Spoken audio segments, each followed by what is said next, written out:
There were several games that caught my eye during Nintendo's Partner Direct last week, but one game I had had my eye on for a while now and was shadow dropped, Penny's Big Breakaway. This game is a 3D platformer from Christian Whitehead and other members of the Sonic Mania team with their new Evening Star studio. The setup for Penny's Big Breakaway is Penny is a performer, and at the beginning of the game, she inadvertently embarrasses the Emperor thanks to her pet yo-yo. The Emperor tries to throw her in jail, so she has to run away while being chased by penguins and after her. The story's charming, but nothing super important. There's funny artwork and animations that got a few smiles out of me between the levels. Each world in this game has their own theme and is full of personality, and it seems like each new music track that I was blessed with was as good as the last. So let's talk gameplay. I'm familiar with 3D platformers, and normally I can gel with them pretty quickly, but Penny's is full of unique movement options revolving around Penny's yo-yo that help make this game feel different to other platformers you may have played before. You can swing from the yo-yo as it suspends itself in midair, dash in any direction towards the yo-yo, use high speeds and momentum to roll through areas on top of the yo-yo extremely quickly, or you could just chain all those things together and break the game wide open. Levels are littered with a variety of other things to mix up the challenges, like trampolines, moving platforms, switches, item pickups, a wide variety of hazards, the list goes on. Each level felt worthwhile, and I never felt like any one idea was stale or that it had been seen too many times. This, no doubt, is important for replayability as well. If each level felt important and unique, it's a lot easier to go back and enjoy it again. One recurring hazard in the game are the penguins trying to take Penny in, and they will burst out in different places in each level and try to swarm you. If 5 of them grab onto you at once, you go bye-bye and start back at a checkpoint. You have to spin your right stick to knock them loose if they grab onto you. These penguins were much more threatening early on, but as I played, they became much easier for me to work around and became little more than an annoyance. There are half a dozen or so bosses to help cap off many of the worlds. These were never super challenging, but I enjoyed all of them. They all had their own mechanics, and while none of them set the standard moving forward, none of them really upset me by being boring or repetitive either. When I started this game and was still trying to get used to the movement, I was much slower and was enjoying exploring the bright artistic levels and checking all the funny dialogue from the NPCs. This slower pace allowed me to find more of the game's collectibles, of which there are 6 in each level.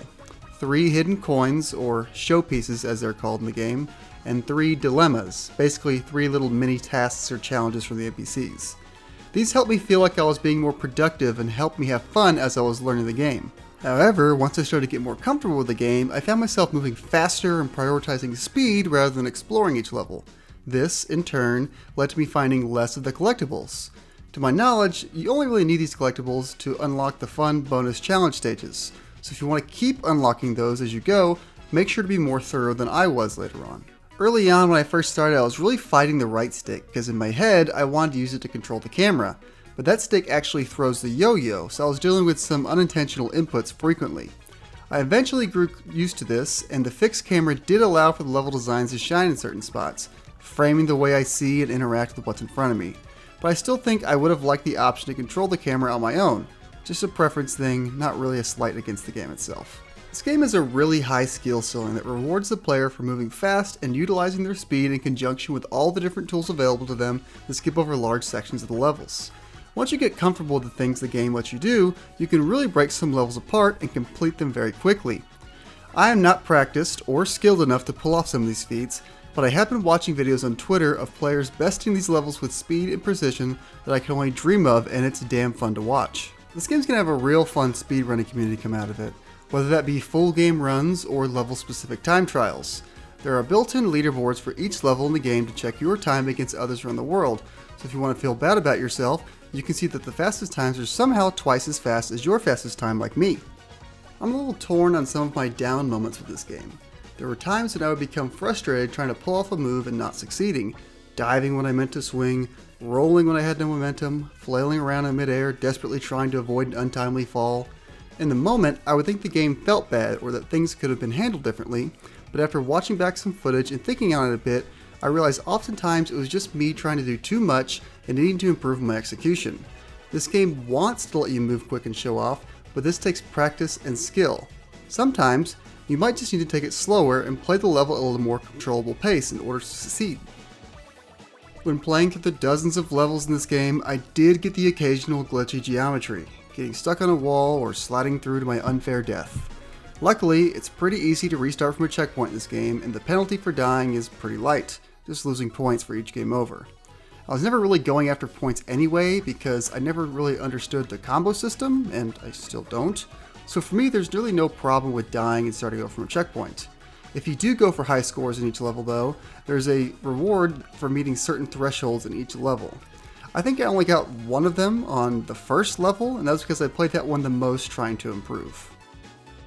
Overall, Penny's Big Breakaway is a fun platformer, brimming with personality and ideas. If you want to take the time to learn the game and practice its mechanics, it will meet you there, allowing you to exploit the levels in ways I could only admire through the screen watching other players. There are more than a few earworms that I loved listening to as I played through the dozens of color-filled levels, bouncing, swinging, and rolling my way to the podium. If you like 3D platformers and like challenging yourself to learn a game's mechanics and chase leaderboards, Penny's Big Breakaway is worth checking out. Thanks for watching. If you enjoyed this video and want to leave a like, that'd be very appreciated.